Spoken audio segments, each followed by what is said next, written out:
As President John F. Kennedy როგორც ჯო კენედიმ წლების წინ თქვა, გეოგრაფიამ ჩვენ გვაქცია მეზობლებად, ისტორიამ მეგობრებად, ეკონომიკამ პარტნიორებად და საჭიროებამ მოკავშირეებად. თეთრი სახლის მიერ გადადგმული ნაბიჯი ჩვენ გვყოფს, ნაცვლად იმისა, რომ გაგვაერთიანოს. კანადა უპასუხებს ამერიკის შეერთებული შტატების სავაჭრო ქმედებებს.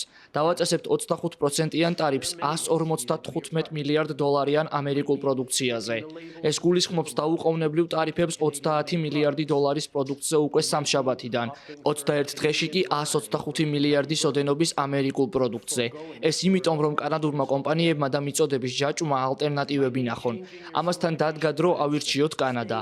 შეამოწმეთ ლეიბლი სუპერმარკეტში განთავსებულ პროდუქციაზე და აირჩიეთ კანადაში დამზადებული პროდუქტი.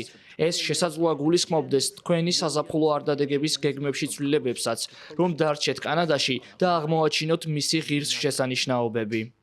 This is Team Canada at its best.